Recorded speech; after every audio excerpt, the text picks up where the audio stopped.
좋은 리더란 어떤 사람일까요? 강력한 추진력과 카리스마를 갖추면 좋은 리더일까요? 아니면 철저한 시스템으로 물샐 틈 없이 직원들을 관리하면 될까요? 한때는 이런 리더가 성과를 내고 훌륭한 리더십의 표본이던 때가 있었습니다. 하지만 좋은 리더십의 기준은 끊임없이 변화하고 있습니다. 오늘은 공감 리더십으로 새로운 리더십의 가능성을 보여준 마이크로소프트의 CEO 사티아 나델라에 대한 이야기입니다. 여러분은 리더십 하면 어떤 인물이 떠오르시나요? 지금까지는 강력한 리더십, 그러니까 직원들을 휘어잡고 목표를 향해서 강력히 전진하고 직원들을 강하게 몰아붙이는 리더가 성공한 리더라는 인식이 많이 있었죠. 쉽게 말해서 카리스마 넘치고 피도 눈물도 없는 독한 사람이 결국에는 리더십이 있는 사람이다, 이런 식이었죠. 대표적인 이들을 살펴보면요, 제네럴 일렉트릭의 잭 웰치가 있겠죠. 1981년 GE의 CEO로 취임하면서부터 저성과자들은 집에 가야 한다면서 평가 하위 직원들은 해고하는 철저한 시스템 리더십으로 회사를 성장시켰습니다. 상위 20%에게는 성과급과 승진 기회를 제공하고 중위 70%는 격려하며 나머지 10%에게는 퇴출을 권고하는 그의 평가와 구조조정 방식은 한때 기업인들에게 바이블처럼 여겨지기도 했죠. 잭 웰치가 시스템을 통한 관리형 리더라면 강력한 카리스마로 회사를 이끌어가는 리더들도 있죠. 애플의 스티브 잡스와 아마존의 제프 베조스가 대표적입니다. 외신에서는 둘 모두 우두머리 수컷, 즉 알파메일 리더십이라고 표현을 하는데요. 고집이 세고 일을 빈틈없이 챙기고 또 일이 잘 풀리지 않으면 화를 내면서 강하게 몰아붙이는 유형의 리더입니다. 아이패드 광고가 마음에 들지 않았던 잡스는 광고 담당자에게 너는 나에게 똥을 줬다고 호통을 쳤고, 베조스는 우물쭈물하는 직원에게 왜 내 인생을 낭비하게 만드냐고 질책을 했죠. 하지만 둘 모두 강력한 비전을 앞세워서 목표를 향해 공격적으로 달려가고 훌륭한 제품을 위해서라면 극한까지 직원들을 몰아붙인다는 점에서 카리스마 있는 리더라는 평가를 받았습니다. 많은 이들이 이들의 리더십을 배우기 위해서 노력을 했고요. 이제 또 다른 리더십이 대두하고 있습니다. 바로 공감의 리더십이죠. 이제는 혁신이 무르익은 시기입니다. 계속해서 혁신이 일어나고는 있지만 이제 나 혼자만 잘해서는 성공을 거두기 어려운 시대이죠. 개인도 기업도 마찬가지입니다. 유연성과 개방성이 강조되는 시대인 것이죠. 더 많이 협력해야 하고 새로운 소비자들을 만나 그들을 고객으로 끌어들여야 합니다. 이때 필요한 것이 공감입니다. 정확히는 공감의 반경을 넓혀야 하는 것이죠. 공감에도 구심력과 원심력 두 종류가 있다고 합니다. 좁은 테두리 안에서 우리 회사, 우리 고객끼리만 공감하는 힘은 구심력입니다. 안주하게 되고 변화를 거부하게 되죠. 나를 중심으로 이뤄진 좁은 테두리를 벗어날 때 진정한 의미의 공감이 시작되는 것입니다. 타인의 마음을 이해하고 도움을 주려는 마음을 갖는 노력, 즉 인지적 공감이 있을 때 우리는 좁은 테두리를 벗어날 수 있습니다. 공감의 원심력으로 공감의 반경을 넓혀가는 것이죠. 그런 공감의 리더십의 대표주자가 바로 사티아 나델라 MS CEO입니다. 나델라의 능력은 이미 검증이 됐죠. 윈도우와 오피스에 머물던 회사를 클라우드를 비롯한 다양한 포트폴리오를 가진 기업으로 탈바꿈시켰고요. 주가 역시 2014년 취임 이후 6배 가까이 끌어올리면서 MS를 전성기 그 이상의 기업으로 만들어냈습니다.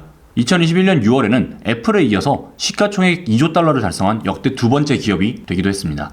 이처럼 MS의 두 번째 전성기를 가져온 것이 사티아 나델라 CEO이고 그 비결이 나델라만의 공감 리더십이라는 건데요. 나델라 스스로도 공감 능력이야말로 리더의 가장 중요한 덕목이라고 말합니다. 이 리더십이 어떤 것이길래 그리고 어떤 문제를 어떻게 해결했는지 한번 보겠습니다. 나델라가 공감을 통해 MS에서 바꾼 것은 크게 세 가지로 나눌 수 있습니다. 기업 문화, 사업 모델, 그리고 제품입니다. 먼저 기업 문화입니다. 나델라가 취임할 무렵 MS의 조직 문화는 거의 붕괴 직전이었다고 합니다.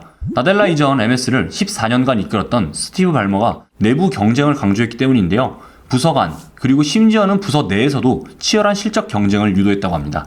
자연스럽게 부서 사이 칸막이가 높아졌고 협업은 찾아볼 수 없었죠. 이런 분위기를 보여주는 것이 이 그림입니다. MS를 비롯한 구글, 애플과 같은 빅테크 기업들의 조직 문화를 한 장으로 표현한 만화인데요. MS는 부서 간에 서로 단절을 넘어서 서로 총을 겨누고 있습니다. 다른 회사들이라고 해서 모두 수평적인 소통을 하는 것은 아니지만 MS처럼 서로 간에 총질이 벌어지는 수준은 아닙니다. 이러한 경직된 조직 문화가 만들어진 가장 큰 이유는 평가 방식 때문입니다. 발머는 스택 랭킹이라는 시스템을 운영했는데요. 직원을 1에서 5등급으로 나누고 최하등급 직원들은 무조건 해고해버리는 시스템이었죠. 상대평가이기 때문에 팀이 똘똘 뭉쳐서 성과를 내도 누군가는 최하위 순위가 되어야 했죠. 자신의 등급이 떨어질까 우려해서 뛰어난 엔지니어일수록 공동 작업을 기피했을 정도라고 합니다. 여기에 이 스택 랭킹 방식은 연관 성과 목표를 설정하고 연말이 돼서 각 직원들이 목표를 얼마나 달성했는지를 평가하는 방식이었는데요. 짧은 주기의 프로젝트를 동시다발적으로 실험을 하면서 실패해보기도 하고 성공하기도 하는 기술 발전의 트렌드와는 전혀 맞지 않았던 것이죠. 점점 MS는 혁신과 거리가 먼 회사가 되었습니다. 그래서 나델라는 취임하자마자 평가 시스템부터 뜯어 고쳤다고 합니다. 먼저 평가 방식을 절대평가로 바꾸었고요. 평가의 중요 요소에 동료와의 관계도 포함했습니다. 직원들은 자신의 성과를 이야기할 때 팀원의 의견과 아이디어를 어떻게 활용했는지, 동료의 업무에 어떤 기여를 했는지를 말해야 했습니다. 자연스럽게 동료들의 의견에 귀를 기울이게 됐고 협업하게 되었죠. 또 각 팀의 리더가 팀원들에게 평가를 통보하는 방식도 개선했다고 합니다.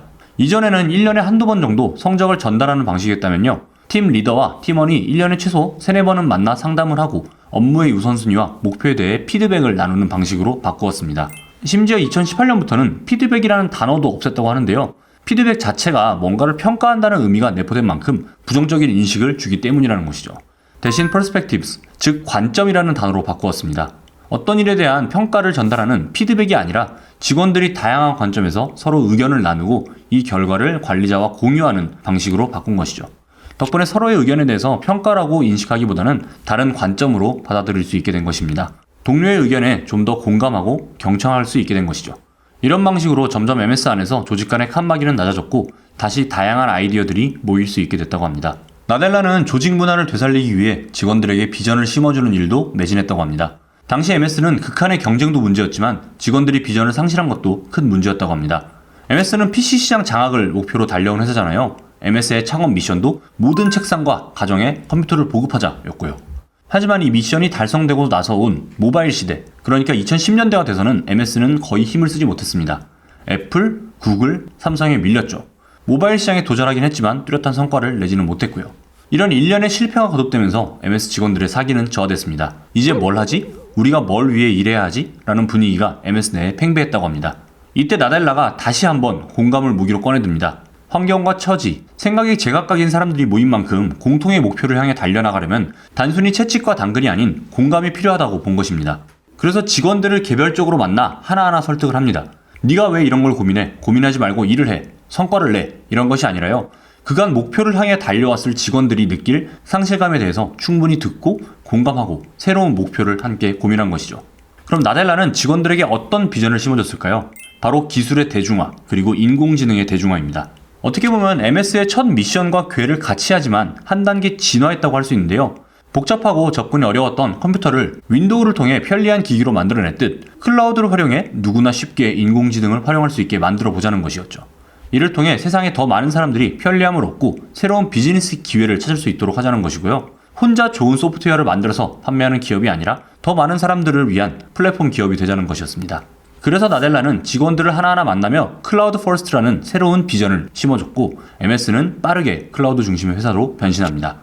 덕분에 나델라 취임 전 윈도우 30%, 오피스 30%, 기업용 서버 30%였던 MS의 매출 구조는 2021년을 기준으로 클라우드가 전체 매출의 40%를 차지하는 구조로 바뀌었죠. 이런 나델라의 새로운 비전, 그리고 MS의 변신을 보여주는 일화도 하나 있는데요. 2015년 윈도우 10 발표 행사입니다. MS는 여느 빅테크처럼 이런 행사를 늘 화려하게 개최를 했는데요. 당초 계획은 시드니 오페라 하우스에서 나델라가 전 세계 언론이 모인 자리에서 프레젠테이션을 하는 것이었습니다. 하지만 나델라는 발표 직전 모든 계획을 취소하고 아프리카 케냐로 향합니다. 그리고 나이로비 국립공원의 한 화물 컨테이너 안에서 지역 주민 10명과 조촐한 출시 행사를 갖죠. 컴퓨터라고는 구경도 못해본 가난한 케냐 시골 농부가 윈도우 10이 지원하는 각종 기능을 통해 온라인 상품 판로를 개척하는 교육을 하는 것으로 행사를 대신했습니다. 누구나 기술을 이용해서 새로운 기회를 잡을 수 있게 하는 기업이 MS라는 것을 보여준 셈입니다.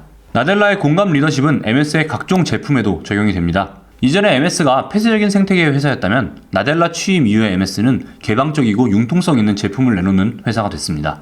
이 역시 MS 개발자들의 편의성보다는 이를 실제로 사용하는 고객들의 실제 사용 습관과 편의성에 공감하는 과정에서 나왔다고 합니다. 이런 철학이 제대로 반영된 것이 2021년에 출시한 윈도우 11일 것 같은데요. 이전에 비해 확장성과 호환성이 엄청나게 높아진 제품입니다. 윈도우의 경쟁자라고 할 수 있는 구글의 안드로이드 OS에서 구동되는 앱을 PC에 직접 설치하고 쓸 수 있게 만들었습니다. 실제로 우리가 스마트폰에서 앱으로 활용하지만 PC 버전으로는 없는 프로그램들이 많이 있잖아요. 이런 부분에 불편함을 느낀다는 것을 이해하고 윈도우에서 바로 앱을 설치할 수 있도록 한 것이죠. 틱톡, 킨들, 우버와 같은 앱들을 PC에서도 사용할 수 있게 하면서 많은 소비자들의 환영을 받았다고 합니다. 또 다른 사례로는 MS 오피스의 확장도 있습니다. 윈도우에서만 작동하던 매우 폐쇄적인 구조의 틀을 깨고 모든 플랫폼에서 작동하도록 지원을 하기 시작한 것입니다. 특히 경쟁사와의 협력에 더 적극적인데요. 나델라는 취임 이후 가장 먼저 애플 iOS와 구글 안드로이드용 MS 오피스 개방을 지시했다고 합니다. 이처럼 공감에서 오는 개방성과 유연성은 이제 마이크로소프트의 핵심 가치가 됐고 모든 프로덕트에 적용이 되면서 체질 자체를 변화시키고 있다고 합니다. 실제로 나델라는 직원들에게 코드가 아닌 소비자 시나리오를 구축하라고 강조합니다. 단순히 코드를 잘 쓰는 것, 그러니까 기술자 입장에서 멋진 프로그램을 만드는 것이 이제는 MS의 본질이 아니라는 것이죠.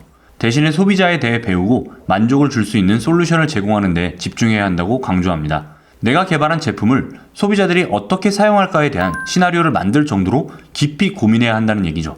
이를 위해 필요한 것은 당연히 소비자와의 깊은 공감이고요. 그럼 나델라는 어쩌다가 이렇게 공감의 리더가 됐을까요? 태어날 때부터 그랬던 걸까요? 그건 아닌 것 같습니다. 우리가 마치 근력 운동을 하듯 공감하는 힘도 기를 수 있다고 합니다. 나델라도 원래는 공감 능력이 좋은 사람은 아니었다고 합니다. 일화가 하나 있는데요. 1992년 나델라가 MS 면접을 보던 날입니다. 마지막 면접에서 나델라는 아이가 길에서 넘어져서 울고 있다면 어떻게 하겠습니까? 라는 질문을 받았다고 합니다. 나델라는 공중전화로 와서 119에 전화를 하겠다 이렇게 답을 했고요. 이때 면접관은 아이가 넘어져서 울고 있으면 먼저 일으켜 세우고 안아줘야 한다고 지적을 했다고 하네요.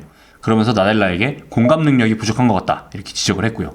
그래도 나델라는 MS에 합격을 했다고 합니다.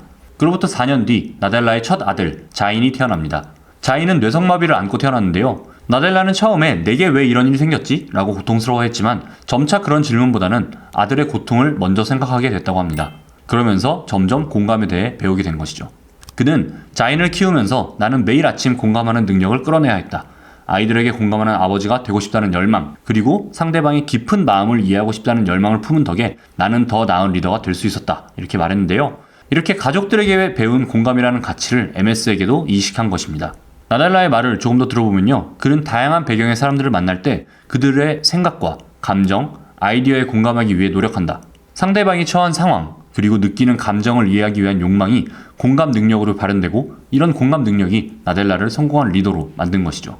앞서도 이런 공감 능력을 활용한 MS의 변신과 다양한 제품들에 대해 말씀드리긴 했는데요. 이런 나델라의 공감 DNA가 MS에 적용됐다는 또 다른 사례를 하나만 더 소개해드리면요. 바로 윈도우 10부터 탑재된 시선 추적 기술입니다. 이 기술은 고개를 돌려 눈짓만으로 컴퓨터 화면을 조작하는 기술인데요. 루게릭병이라고도 불리는 근위축증 환자와 뇌성마비 환자의 독립적 생활을 돕는 기술입니다. 그런데 이 기술은 MS 직원들의 공감 능력에서 비롯됐다고 합니다. 직원들이 이 병을 앓고 있는 환자들을 초대해서 시간을 보내고 필요한 기술이 무엇인지 깊이 공감하고 고민을 했고요.